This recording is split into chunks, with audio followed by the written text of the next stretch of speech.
So I was having lunch with another multifamily investor I know the other week, and we started talking about renovation projects. And this particular investor, I've known him for a few years now, was telling me about his renovation projects in markets like Florida, where he does a lot of 70s and 80s types of buildings and renovates them.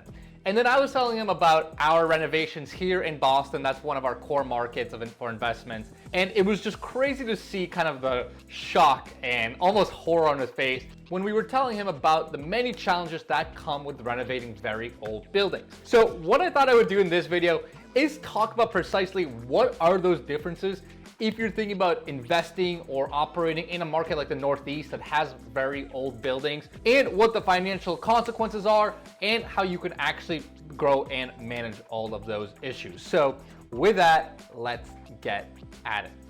What's going on, guys? My name is Lior and welcome back to my channel. Now, before I get into the meat and potatoes of the video, two super quick things, guys. Number one, if this is your first time on my channel, first of all, welcome. Second of all, make sure you smash that subscribe button. I'm still putting out weekly content on this channel talking all about multifamily investing, syndication, operations, construction, execution, literally everything in between. So if that's the kind of content you're looking for, make sure to subscribe.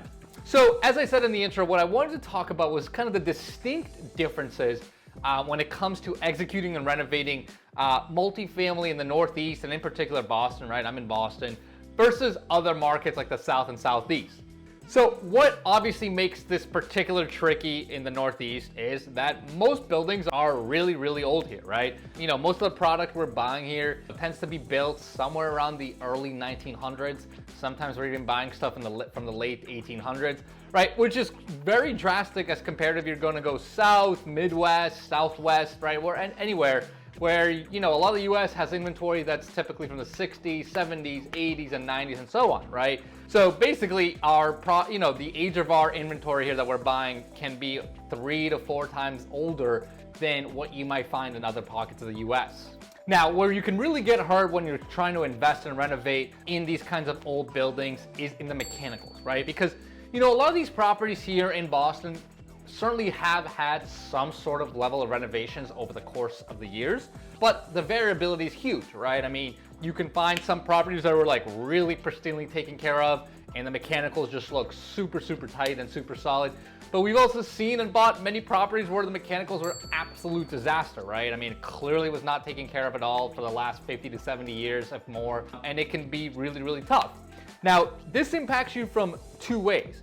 First of all, from an ongoing operations perspective, right? If you're gonna invest in a building like that and you're not gonna treat it properly, your maintenance is gonna be a real nightmare, right? Because you're gonna continuously have plumbing and electrical issues.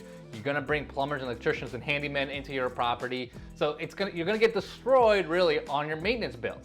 And the other aspect of it too is you're actually taking on quite a bit of CapEx liability, right? Because if you do have severe electrical issues come to fruition, or furnaces go out, or some sort of major plumbing issue goes on, I mean, those could be really big bills that hit you very, very quickly. And I've seen them, and I've written checks for them, so I know, right? Those kinds of things can really destroy investors, particularly if they're not careful, and particularly if they're not well capitalized. Now, this is where a lot of finesse comes on, I think, on the investor side, right? Particularly if you're doing the multifamily buy and hold strategy here, and you're buying apartment buildings here, right? Because basically your trick and what you have to really nail down is, how do I, basically upgrade enough of the mechanicals to make sure that A, you're meeting building code, right? That's obviously important, but B, to make sure that the building is functional, right? Everything is working. You're not gonna get destroyed with any like major bills, right? There's nothing, there's nothing totally obvious that can really hit any day. Now, obviously we can't see behind the walls, and our contractors can't see behind the walls, but we kind of do our best, right? I mean, we have a pretty good idea, depending on the product type, what kind of upgrades are needed in order to make sure that operations remain somewhat smooth. But all that being said, even though we can figure out how to kind of manage all this is primarily one of the reasons that I think renovating and doing value add business plans in the Northeast is a very specific skill set, right? Because In other videos I've talked about how in Boston our construction budgets tend to be very, very high, right? Even on regular value add deals, we can spend anywhere from $30,000 to $50,000 on average. Some of our projects go from $80,000 to $100,000 per unit, right? These are all per unit numbers. And a lot of this cost typically results from mechanical upgrades, right? When we're renovating buildings with really old or untaken care of mechanicals, that's when our cost really goes up. So if you're gonna invest here, really operate in a market like this, you really gotta have a really tight bucket of knowledge, because that can easily blow up your budget. And there's obviously sometimes you can figure out how to decrease that budget, where you need to spend that money on which mechanicals and how, but that's certainly an art on its own.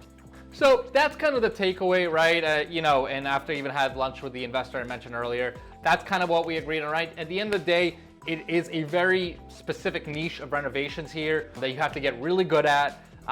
Probably the biggest things is for investors, you've got to be well capitalized, right? I mean, particularly in markets like this, going over budget is super easy, right? Because you just never really know what's lurking behind the walls. You gotta be well capitalized, you gotta have a good experience, you gotta have good contractors on your team that can also know how to manage, situations that can be a little tricky. So hopefully that's helpful. Hopefully it gives you a little context into something different, especially if you're not from the North or Northeast.